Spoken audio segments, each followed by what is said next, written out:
Okay, what is up everyone? Welcome back to another video of all block trades, and today is a little bit different. Today we didn't actually take any trades. The setup was there, everything was perfect. There was no news today which I couldn't trade, and basically it just never hit my entry. So I'm going to tell you a little bit about this position I was going to take on GBP JPY. So GBP JPY, what I saw is, as you can see, it's currently I've done the playback. So here it's 8 a.m. So what do I see? I get into the market. First thing I see, I draw this 15-minute trend line. Okay, as you can see, the red line is a 15-minute trend line. Look how this gets respected. Okay, one touch, bounce, touch. Okay, so this is a perfect trend line. Next thing, what do I see? A 15-minute support. If you go into the 15-minute time frame, you see it touches here, bounce, touches here, bounce, and touches here, bounce. Okay, so it's a clear trend line. Here another bounce. Okay, so that's the first thing I see. So we've got our trend line, our 15-minute support, and overall I'm looking for some upwards movement, right? I'm overall looking for some upwards movement, mainly because of this. This on the 15-minute chart is a clear order block, bullish order block, and also on the 5-minute you can clearly see it breaks these highs, makes us an order block. Taps in, reacts, taps again, reacts. So I'm seeing, I'm looking for buys, it's breaking out of this trend line and it's respecting bullish order block. So what do I do? Let's see, by 8 o'clock, let's go to 8.5, 8.10, and 8.15 because I don't take any trades before 8.15. So clearly, we've got a break of structure. So what I do, I see price is very bullish, and my original entry would have been down here, but I'm like, I don't think, because I was looking at other markets here, moving quite volatile. I'm like, I don't think it's going to come this down. So let's try to get an entry here. As you can see, these arrows were drawn here. They were drawn over here. I was literally waiting for my retest and back. This was kind of my mistake, not going to lie, because if I would have had this a bit higher, we would have been tapped in. But look at this, just by nothing. Look, 1, 2, 3. Look at that. Look how close that is to my entry. It didn't tap us in. And what happened?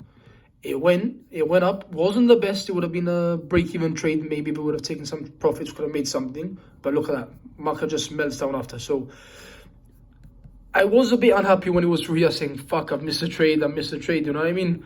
But then as I saw this, I'm like, okay, it just wasn't for me. It didn't respect any of the other blocks, and it just went right down. So that was the first trade of today, which we didn't get tapped into. While price was through here around about 8:30, I was like, okay, it looks like it's going without me. Let's try look for something else. So I went on to GBP USD. As you see, I was also marking up GB card, which, as you can see, tapped in, played out perfectly. GBP AUD. Taps in, let's see, GBP USD, where's USD? There it is, GBP USD. Okay, let's go like this. Let's replay to today, 8 o'clock. So what do we see? This is pretty much the same as I was seeing on the other trade, right? So what do I see? 15-minute bearish line. So this is downtrend. Let's see what we see. If structure shifts bullish, we will be looking for buys from here. Okay, so I literally had this 15-minute order block down here. I was looking to take buys off, but look at this. This would not give us a big risk to reward, as it's quite a big box. And I put here, if structure shifts bullish, we will be looking for buys from here. So let's see what we've got here. Also, what I didn't like was this 15-minute order block to the downside when I was actually looking for some buys. So let's see what happens here.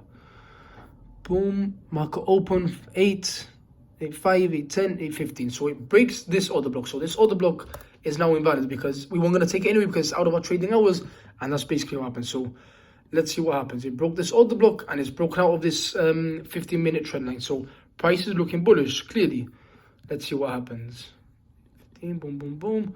Comes down, and yeah, this was my mistake, to be honest. Yep, this was my mistake. I still had, as you can see, this is an order block, right? This is an order block. From this candle, we're marking the order block. My mistake is it broke structure, and I should have put my entry closer to here, as you can see, because this is order block and it gets respected by this candle.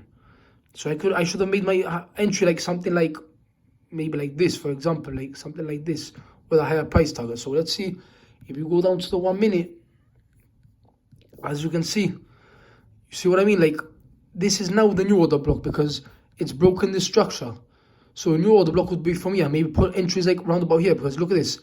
down and broken up again. What I was saying, sorry, because the video cut. I should have put my entries a bit higher, because as you can see, these order blocks are getting respected on the lower time frame. So this would be the new order block. So let's see, if I would have had my entry right about here, look, boom, boom, boom, would have got tapped in and straight into profit, which was my fault, because I'm like, well, I'll just leave it with my original entry. But that would be wrong, because if it would come down here, it would invalidate this order block and this order block, so now it would be turning bearish. So having it there would have still been the perfect setup. And as you can see, okay, boom, boom, boom, price just skyrockets up, you know what I mean? It just goes up. So I would have my entry like round about here, let's say, with my stops maybe at this high. Lovely, 1, 2, 3. We don't need more than that. 1, 2, 3. It would have played even more, but look, we don't need more than a 1, 2, 3. And that's how we get it every day. We didn't get a trade today. This trade setup was actually my fault, but we stayed disciplined. And we'll see you tomorrow, because tomorrow there's not much news coming out, as you can see. Forex Factory. Tomorrow we are Thursday. There'll be news at 1:30 a.m., 1:30 p.m. for CAD and USD. So we'll try getting into a trade in the morning, probably USD, GBP, Euro, and we'll be out before 1:30 p.m. before the news gets released. All right, guys. So thank you very much for watching. Please like and subscribe, and I'll see you in tomorrow. Thank you.